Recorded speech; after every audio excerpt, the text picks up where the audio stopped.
Assalamualaikum warahmatullahi wabarakatuh. Izin memperkenalkan diri, nama saya Fasa Azgiansah dari kelas 12 IPA 5. Saya di sini akan mempresentasikan video yang berjudul Listrik Arus Arah.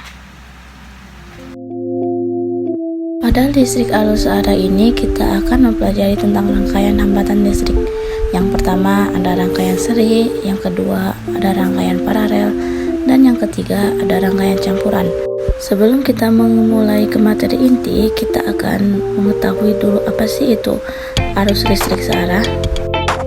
DC atau direct current adalah elektron atau listrik yang bergerak dari titik dengan energi potensial tinggi ke titik lain yang energi potensialnya lebih rendah. Maka disebut listrik arus searah karena arus listriknya mengalir dari kutub negatif ke kutub positif secara terus-menerus. Karena arah aliran ini, listrik yang mengalir searah memiliki nilai dan arah yang tetap.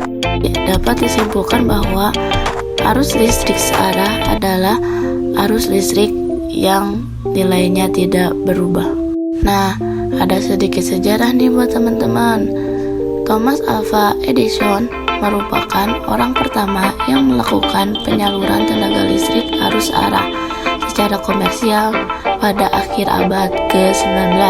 Selain itu juga, ia berhasil menemukan lampu pijar. Selain generator listrik, perekam suara maupun film. Keren banget kan Thomas Alva ini?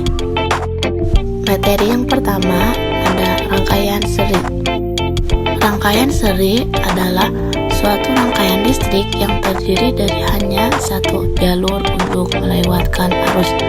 Pada gambar di samping menunjukkan bahwa hambatan listrik dirangkai secara berderet tanpa ada titik percabangan.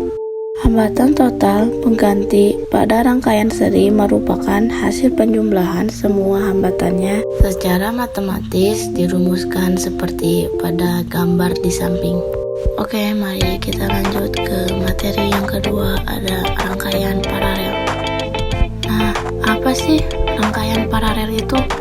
Rangkaian paralel adalah rangkaian yang ujung komponennya tersambung atau kedua kaki komponennya saling dihubungkan. Rangkaian paralel, hambatan dirangkai secara berjajar dan terdapat titik percabangan. Nah, kalian perhatikan nih gambar yang ada di samping ini. Gambar ini merupakan contoh rangkaian paralel. Hambatan total pada rangkaian paralel, setiap komponen yang ada di dalamnya akan dikaitkan dengan sumber tegangan, baik itu pada kutub negatif maupun kutub positif, seperti pada gambar di samping. Yang terakhir ada rangkaian campuran. Ada yang tahu apa itu rangkaian campuran? Mari kita simak baik-baik penjelasannya.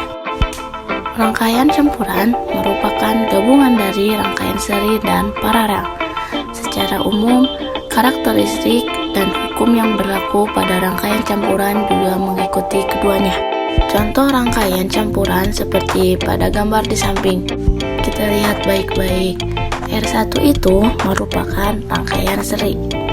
R2 dan R3 merupakan rangkaian paralel.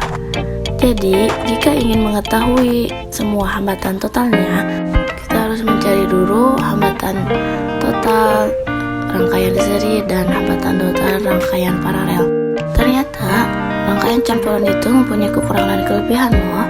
Apa aja sih? Mari kita lihat. Pertama, rangkaian listrik campuran adalah tersusun dari perpaduan antara instalasi seri dan paralel, sehingga rangkaian campuran memiliki keunggulan yang dimiliki oleh kedua komponen penyusunnya tersebut.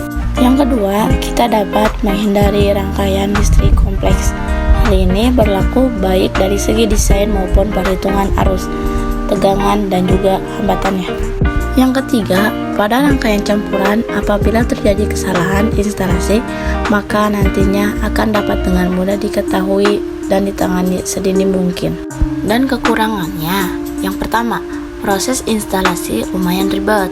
Yang kedua, memakan biaya banyak. Yang ketiga, memakan energi yang boros. Dan yang terakhir, yang keempat, membutuhkan kabel yang banyak. Sekian materi dari saya, kurang lebihnya mohon dimaafkan karena saya masih dalam proses belajar. Bunga mawar, bunga selasih, air manis sekarang hambar.